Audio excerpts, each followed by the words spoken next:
ថ្ងៃនេះអត់បាននិយាយទូរស័ព្ទអត់បាននិយាយអីហើយក៏ខានធ្វើវីដេអូ view ដែរនៅរយៈពេលហ្នឹងអត់បានធ្វើវីដេអូមែនដោយសារមានការលបវល់ជាផ្សេងហ្នឹងគឺអាបជិកនឹងវាទៅអត់តរួចជិកមួយចំនួនទៅអត់តរួចដល់តែខ្ញុំអត់បានធ្វើនេះធ្វើតែតាំងនេះដោយសារប្រហែលថ្ងៃហ្នឹងខ្ញុំឃើញមាន viral មួយដែលកំពុងកើតឡើងនៅក្នុងសង្គមកំពុងតែមានការវែងញែកគ្នាខ្លាំងប៉ុន្តែក៏ទៅបានសមាជិករបស់យើងលោកបានហៅទៅណែនាំដែរលើការងារហ្នឹងប៉ុន្តែខ្ញុំមិនដឹងថាដោយសារគាត់មានគេថា fan មកគេមានអ្នកកាន់ជើងឬមិនមានអ្នកកាន់ជើងខ្ញុំមិនដឹងទេពួកមានមតិពីរធម្មតាកាត់អីក៏ដោយគឺមានមតិពីរមតិសូមនិងមតិផ្ទុយប៉ុន្តែអ្វីដែលខ្ញុំចង់និយាយនេះខ្ញុំចង់និយាយថាបើសិនណាចង់មានក្មេងទំនើងឬក៏ជាភាសាគ្នាអាហ្នឹងតើយើងត្រូវយល់ថាយកកូនរបស់យើងម្នាក់ទៅផ្ញើនរណាម្នាក់ដែលគេសន្យាថាធ្វើឲ្យក្មេងនៅល្អយើងត្រូវគិតមួយម៉ាត់ថាយើងជាឪពុកម្ដាយជឿប្រដៅក្មេងនឹងមិនបានផងចុះទម្រាំតាគីពេលដែលយើងប្រដៅគឺមានគេថាគឺមានអ្នក Facebook ចេះជួយយើងការពិតគឺវាល្អហើយតែយើងយកផ្ញើបើយើងមិនអាចមានលទ្ធភាពในការបដៅគាត់បានយកផ្ញើឲ្យគេគឺវាល្អហើយប៉ុន្តែអ្វីដែលត្រូវយល់គឺពួកគាត់ត្រូវការសង្គមកិច្ចតែពួកគាត់បានរៀនអំពីសង្គមកិច្ចទេសង្គមកិច្ចវាមានអំពីសង្គមបញ្ហាសង្គមដែលកើតមានឡើងរួមទាំងក្មេងទំនើបមកដែរអញ្ចឹងខ្ញុំគិតថាបើសិនជាបងប្អូនឬក៏បងឬក៏អ្នកផ្សេងទៀតដែលមានគោលទំនើបគួរណាស់បើយើងគិតតាមខ្ញុំគិតទេណាគួរតែតាក់ទងទៅខាងសង្គមកិច្ចព្រោះសង្គមកិច្ចគេមានកន្លែងមកទេដែលគេមានតាំងពីកន្លែងប្រសាទទញៀនក៏ដូចជាអីឬក៏មួយទៀតខាងប៉ូលីសគេមានកន្លែងគេដើម្បីប្រសាទទញៀនឬក៏ក្មេងដែលវាអីផ្សេងខ្ញុំគិតថាគេមានមិនគេអត់ទេជាបបង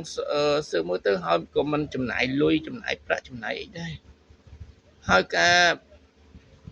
របដៅក្មេងមិនមែនខ្ញុំគិតថាពេលខ្លះគឺវាទៅប្រឹងផ្សារប៉ុន្តែក៏វាមិនប្រឹងផ្សារយើងពេកទេព្រោះយើងត្រូវយល់ថាម្នាក់ហ្នឹងគាត់រៀនអំពីសង្គមកិច្ចទេអ្វីដែលជាសង្គមកិច្ចគាត់ស្វែងយល់អំពីសង្គមកិច្ចទេអញ្ចឹងមុននឹងបងប្អូនសម្រេចចិត្តយកគូនទៅផ្ញើនឹងនរណាម្នាក់គួរតែសួរខ្លួនឯងសិនថាតើបងប្អូនចង់បានអ្វីមកវិញចង់បានដោយសារខ្ញុំគិតថាដោយសារបងអត់មានលទ្ធភាពបដៅគិតថាយកទៅគេបដៅហើយគេឲ្យប្រាក់ខែស៊ីទៀតបើតាខ្ញុំដឹងបានប្រាក់ខែស៊ីទៀតក៏បាយខ្ញុំថាដូចជាមិនស្រួលអត់ថាប៉ុន្តែគាត់ណាបងទៅចំណាយលុយទៅឲ្យគេវិភាគតែនឹងមួយម៉ាត់ថាចំណាយលុយអីគេហើយចំណាយខ្ញុំមិនដឹងចំណាយប៉ុន្មានខ្ញុំមិនដឹងទេរឿងហ្នឹង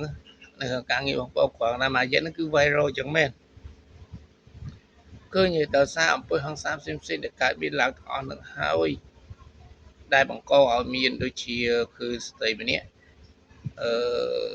វាយកូនគេថាបើយើងវាយអ្នកនៅជាមួយបើពីដើមគេមិននិយាយយ៉ាងនេះឥឡូវយើងនិយាយពាក្យអ្នកនៅជាមួយចុះតែមានវ័យចំណាស់ជាងខ្លួនដោយសារអំពើហិង្សាទាំងអស់នោះហើយដែលកើតឡើងដោយសារ5ចេញពីយើងទាំងអស់គ្នា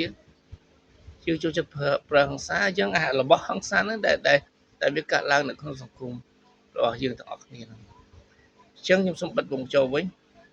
ចង់និយាយថាបើសិនណាបងប្អូនចង់ផ្ញើគងទៅនរណាម្នាក់គួរណាស់គិតឲ្យច្បាស់ថាអ្វីទៅជាសង្គមកិច្ចតើគេបង្រៀនមនុស្សបង្រៀនយុវជនឬក៏ក្មេងៗទាំងអស់ហ្នឹងដើរទៅក្នុងផ្លូវល្អទេគ្រាន់តែលើកដៃវាយបើខ្ញុំគិតថាសង្គមកិច្ចក៏គ្មានឲ្យយើងដែរបើតាមខ្ញុំដឹងណាប៉ុន្តែខ្ញុំមិនមែនអ្នកសិក្សាអំពីសង្គមកិច្ចទេខ្ញុំអត់ដឹងឲ្យគាត់ណាខ្ញុំដឹងថា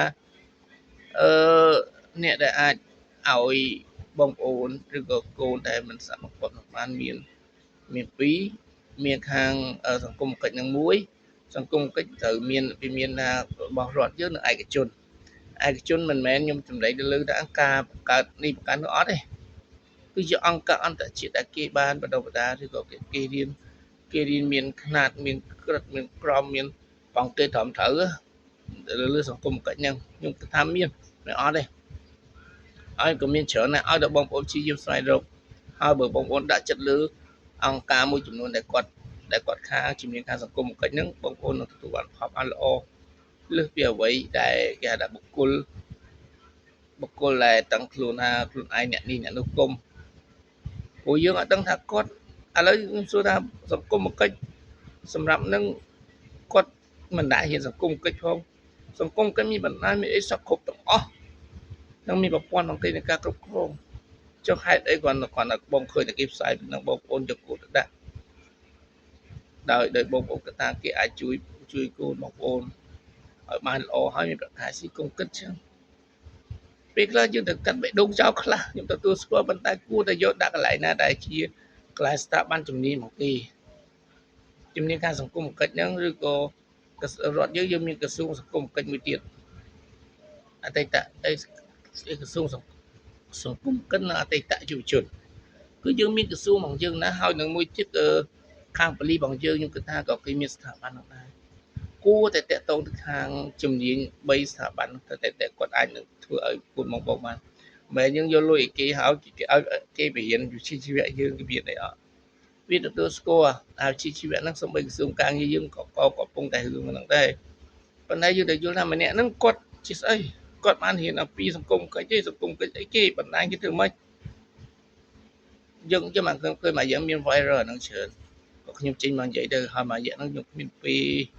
លលាដើម្បីនិយាយរឿងចឹងព្រោះខ្ញុំធ្វើ talk show របស់ខ្ញុំទៅតែរឿងតាមគោលការណ៍របស់ខ្ញុំមានតែសាមញ្ញខ្ញុំមានពេលក៏ខ្ញុំឃើញ viral ទាំងអស់ហ្នឹងចេញមកក៏ខ្ញុំបាន